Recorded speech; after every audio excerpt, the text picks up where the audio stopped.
who have gathered here. My name is Clement. I'm chairman of the Southern Ute Indian Tribe. I have been in politics for over 28 years, serving my people as council member, vice chairman, and chairman. I have devoted all that years, so I've seen a lot of changes since when I was first elected to today. And we're always trying to have people recognize the Utes were the first inhabitants of the state of Colorado and many other adjoining states. I'm a veteran of the United States Army in the Vietnam era. You know, one experience I had when I was doing basic training in Fort Polk, Louisiana, I had a chance to see, as an Indian man that was in the service, prejudice, discrimination. We had to leave after basic training. They gave us a leave to go to town. So when I went to town, I and my buddy, who was an Apache, we came into the town and we saw in the park that we went to drinking fountains that said blacks only, and another drinking fountain that said whites only. We went to a restaurant, said the same thing, blacks only. Another restaurant, whites only. So that was puzzling to me. As I stood there, we both stood there. And we asked each other, where do we belong? We're Indians.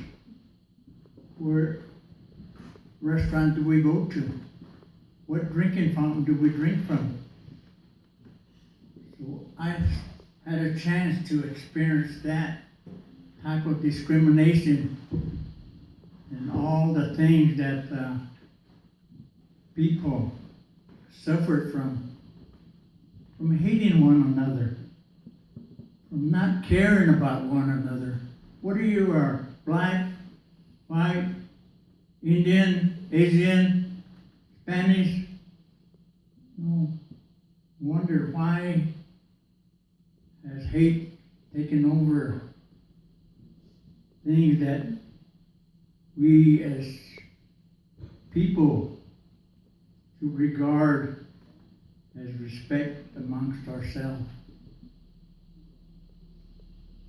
My grandfather was an Uncompahgre. My father, part Uncompahgre, part Moachi.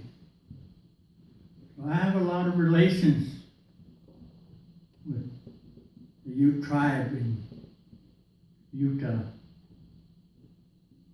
There were many things that I have seen throughout the years that have come about with all three tribes of things that we fought for.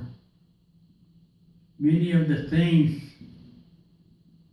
that we thought we could always look at as something we could work together for. Today, I come into this land, this part of the country, and I feel as a stranger within my own ancestral lands, the lands with my people, my grandfathers, grandmothers, aunts and uncles from long way back.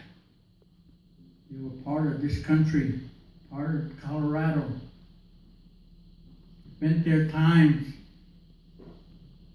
feeling free and not held to any standards. They roamed the state of Colorado knowing there was no boundaries.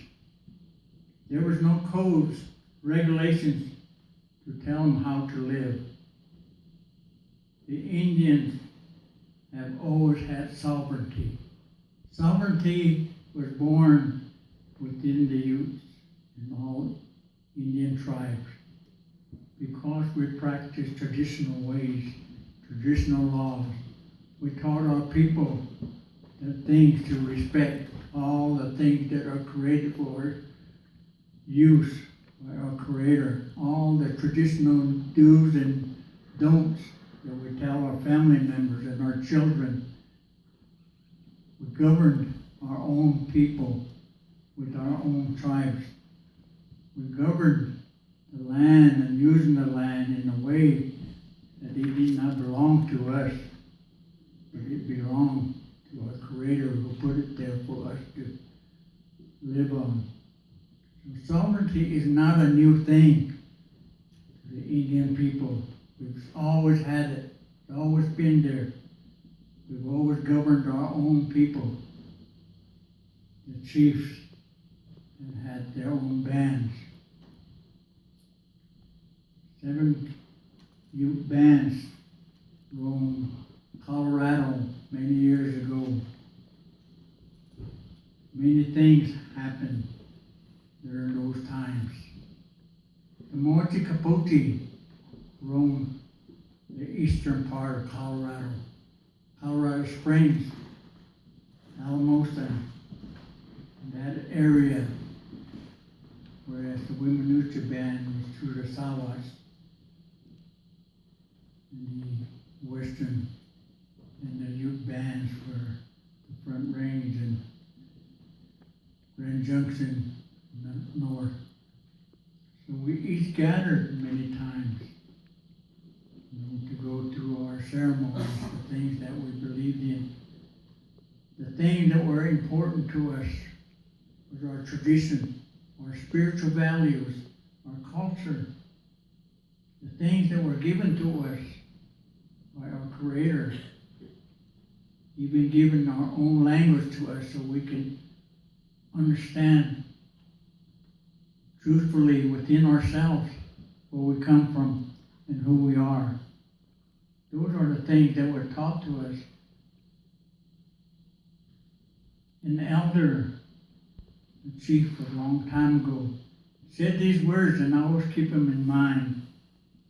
He said, "White man takes without asking."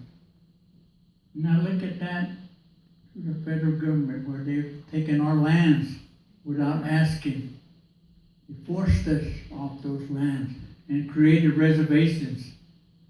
We didn't have a say-so.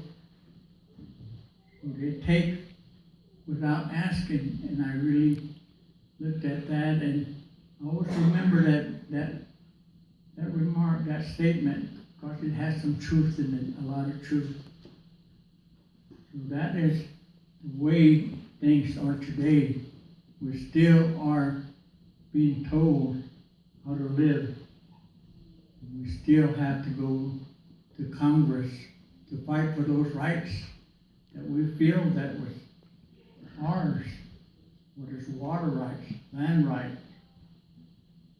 You know, we're really fortunate, the Colorado tribes, to be able to work with the state of Colorado's governor.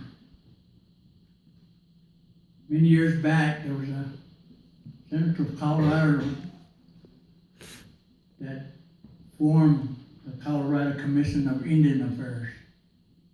The Colorado Commission of Indian Affairs provided us Ute tribe from Colorado with a voice to the governor's office, to the State Department. So today that is still working well, and we have good understanding with our governor in teaching things through the Colorado Commission about our needs. The things that I would ask for all people in Colorado is things that we have been troubled with. And that has come before you. It's the mascot. It's the mascot. It's the young people and those that try to utilize the traditional thing that means that are sacred and important to the Indian people, the headdresses, the paints that we wore. Many times, those are important, the war paints, they call it. Those meant a lot of important things when you wore that in time of war. A lot of the funerary objects that are buried that went with our people to the spirit world, those were important connections. And some of those things we have taught to schools. Change the name of things that you call yourselves, such as savages. That was your school name. Using words like that hurts our people because it does not show the respect to the youths